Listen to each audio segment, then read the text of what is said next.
ในพระธรรมโยบพวกเขาสามารถเห็นกลยุทธ์ของซาตานในการหลอกลวงอย่างชัดเจนบ่โดนหลังจากมนุษย์ได้ลงเชื่อฟังคำของซาตานและกินหมากไม้ที่พระเจ้าห่วงห้ามโตแทนของโลกต่างๆที่พระคัมภีร์เอิ้นว่าบุตรของพระเจ้าได้มาปรากฏโตต่อพระเจ้าและซาตานก็มานำและตัวแทนของโลกนั่นน่าจะเป็นอาดามเพราะว่าในพระคัมภีร์ลูกาบทที่3ข้อ38พระคัมภีร์ได้บอกว่าอาดามเป็นบุตรของพระเจ้าแต่ย้อนมนุษย์ได้มอบสิทธิการปกครองโลกให้แก่ซาต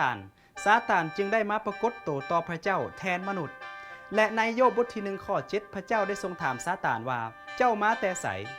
ซาตานก็ได้บอกว่าข้าพระองค์ไปมาทั่วโลกซาตานได้อ้างว่ามันเป็นตัวแทนของมนุษย์ในโลกพระเจ้าก็เลยถามซาตานอยู่ในบทที่1ข้อ8ว่าอย่างนี้เจ้าได้พิจารณาไต่ตองเบิ่งโยบผู้รับใช้ของเฮาหรือบ่ในโลกนี้บ่มีไผซื่อสัตย์และดีเหมือนเขาฆ่าไว้เฮาและบ่กระทำในสิ่งที่ชั่วร้ายใดๆทั้งสิ้นนี่เป็นการทดลองครั้งยิ่งใหญ่ซาตานอ้างว่าเหตุผลที่โยบซื่อสัตย์ต่อพระเจ้าก็เพราะว่าพระเจ้าอวยพรให้เราให้ทุกสิ่งทุกอย่างกับเราบ่แม่นย้อนว่าเราหักพระเจ้าซาตานก็เลยท้าทายพระองค์ว่า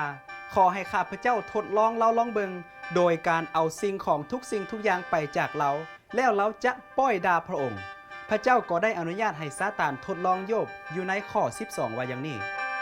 ทุกสิ่งที่โยบมีนั้นเจ้าเอาไปได้แต่เจ้าอย่าทำลายเขาซาตานได้ภาคทุกสิ่งทุกอย่างที่โยบมีไปจากเราประการที่1คือพวกเซเบอานได้มาปุ้นเอาสัตว์เลี้ยงและฆ่าคนงานของเราประการที่2แกะและพวกเลี้ยงแกะของเราถูกฟ้าผ่าตายประการที่3คนคันเดอานได้มาปุ้นเอาอูฐของเราไปหมดประการที่4ลมพายุได้มาพัดเฮือนลูกชายกกของเราขนาดที่พวกลูกๆของเรากำลังกินเลี้ยงอยู่ในเฮือนนั่นและลูกๆของโยบก็ตายหมดทุกคนเป็นแต่อิโตนโยบเราคิดว่าพระเจ้าเป็นผู้เอาทุกสิ่งทุกอย่างไปจากเราบ่ฮู้เลยว่าซาตานเป็นผู้อยู่เบื้องหลังทุกอย่างและอยู่ในข้อ21เราได้กล่าวว่าอย่างนี้พระผู้เป็นเจ้าทรงโปรดประทานและบัดนี้พระองค์ทรงเอาไปเสียสาธุการแด่พระนามของพระองค์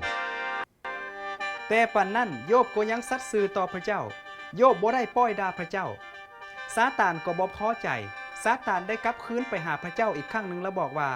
ขอให้ข้าพระองค์ทำลายห่างกายของโยบเฮ็ดให้เราเกิดมีฝีเต็มทั่วห่างกายของเราแล้วเราต้องป้อยด่าพระองค์แน่นอนพระเจ้าก็ได้อนุญาตแต่ว่าในที่สุดโยบก็ยังซื่อสัตย์ต่อพระเจ้าโยบบ่ยอมเป็นเครื่องมือของซาตานในการป้อยด่าพระเจ้าแต่ให้ท่านผู้ชมสังเกตกับข้าพเจ้าว่าผู้ที่อยู่เบื้องหลังสิ่งชั่วร้ายต่างๆที่โยบได้ประสบการณ์แม่นซาตานบ่แม่นพระเจ้าไผเป็นผู้พากทุกสิ่งทุกอย่างที่โยบมีไปจากเราซาตานไผเป็นผู้นำโจรมาปุ้นเอาสัตว์เลี้ยงของเราไปซาตานไผเป็นผู้นำพายุมาทำลายเฮือนลูกชายของเราและฆ่าลูกๆของเราตายหมดซาตานไผที่เฮ็ดให้ห่างกายของโยบเกิดเป็นฝีซาตานพระเจ้าอาจจะอนุญาตแต่ว่าสิ่งชั่วร้ายเหล่านี้เกิดมีมาเพราะซาตานจริงอยู่พระเจ้าอาจจะอนุญาตให้สิ่งเหล่านี้เกิดขึ้นเพื่อทดสอบถึงความซื่อสัตย์ของเฮาที่มีต่อพระเจ้าแต่ขอให้เฮาเป็นคือโยบให้เฮาเอาชนะซาตานตอนนี้พวกเขากำลังตกอยู่ในใจกลางบทละครของจักรวาลมันเป็นบทต่อสู้ระหว่างความดีและความชั่วระหว่างพระเจ้ากับซาตานเฮาจะยากหรือบ่ก็ตามเฮาจำเป็นต้องมีส่วนข้องเกี่ยวกับละครบทนี้เพราะว่าพวกเฮาเป็นตัวประกอบในพระธรรมพนิมิตบทที่12ข้อ12พระคัมภีร์ได้บอกว่าอย่างนี้แต่วิบัติจะมีแก่แผ่นดินโลกและน้ำทะเลเพราะว่ามันได้ลงมาหาเจ้าโดยความเข็ดแค้นอันใหญ่เพราะมันหูว่าเวลาของมันมีน้อยและในเปโตรบทที่5ข้อ8อาจารย์เปโตรได้เขียนเตือนเฮาว่าท่านทั้งหลายจงคอยระวังตัวและเฝ้าอยู่ด้วยว่าศัตรูของพวกท่านคือมารเที่ยววนเวียนไปมาเหมือนโตสิ่งที่แฝดเสียงสอกหาคนที่มันจะกัดกินได้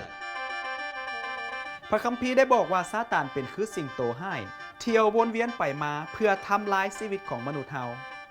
ในสมัยที่พระเยซูมาประสูติมันได้ใส่กษัตริย์เฮโรดตามฆ่าพระองค์แต่มันก็เฮ็ดบ่สำเร็จนอกจากนั้นมันยังปลอมตัวเป็นเทวดามาบวรบัดพระองค์ในถิ่นกันดารและยั่วย้อนให้พระองค์มีความสงสัยในพระเจ้าแต่มันก็เฮ็ดบ่สำเร็จในที่สุดมันได้ใส่ผู้นำประชาชาติอิสราเอลและทหารโรมัน ข ขึงพระเยซูไว้บนไม้กางเขนแต่ว่ามันก็ได้พบกับความพ่ายแพ้ครั้งยิ่งใหญ่เพราะว่าถึงแม้ว่าพระเยซูได้สิ้นพระชนม์บนไม้กางเขนแต่พระองค์ทรงเป็นคืนมาจากความตายสรรเสริญพระเจ้าความเงาของพระเจ้าจะบ่จางหายจักเทื่อถ้าว่ามนุษย์บ่กลับคืนหาพระองค์พระองค์ได้ทรงพระบุตรของพระองค์เข้ามาในโลกเพื่อเปลี่ยนชะตากรรมของทานผู้ชมและของข้าพเจ้ากางเขนเป็นสมองแห่งไสยสนะวันนั้นเป็นวันที่มนุษย์ทุกคนในโลกที่ได้ตกเป็นทาสของซาตานเกิน 6,000 ปีได้กลายเป็นอิสระวันนั้นซาตานได้พบกับความพ่ายแพ้โดยการสิ้นพระชนม์ของพระองค์บนไม้กางเขนพระเยซูมีสิทธิ์ที่จะทำลายซาตานและความทุกข์ทรมานทุกอย่างในโลก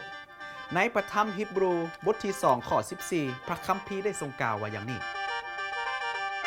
เหตุฉะนั้นพ่อพวกลูกได้ร่วมศาสตร์มนุษย์อันเดียวกันฝ่ายพระองค์จึงได้ทรงร่วมศาสตร์มนุษย์เหมือนกันเพื่อโดยทางความตายนั้นพระองค์จึงได้ทรงทำลายผู้ที่มีอำนาจแห่งความตายคือพญามารซาตานได้แสดงให้ทุกชีวิตในจักรวาลเห็นและรู้ว่าสภาพแท้ของมันนั้นเป็นอย่างใดมันได้แสดงให้เฮาเห็นวิธีที่มันจะบริหารโลกแผ่นดินไหวน้ำท่วมลมพายุอัศญากรรมโรคพยาธิความเจ็บปวดและปัญหาต่างๆแม้นมีซาตานเป็นผู้อยู่เบื้องหลังสิ่งเหล่านี้บ่แม่นการกระทำของพระเจ้าแต่เป็นการกระทำของมารร้ายวันนี้เสียงแคนลาวมีข่าวประเสริฐจะมาบอกกับทานผู้ชมโลกหน่วยนี้ที่ซาตานได้ปุ้นไปอีกบ่โดนพระเจ้าก็จะมาทวงเอาคืนพระเยซูได้มีไสยชนะต่อซาตานถึงไม้กางเขน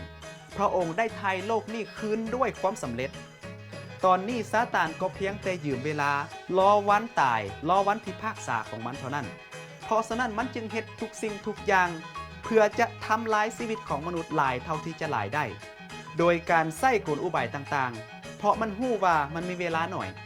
ในพระธรรมพันธมิตรบทที่12ข้อ12พระคัมภีร์ได้บอกว่าเพราะเหตุนั้นและสวรรค์กับบรรดาผู้ที่อยู่ในสวรรค์จึงทรงชื่นยินดีแต่วิบัติจะมีแก่แผ่นดินโลกและน้ำทะเล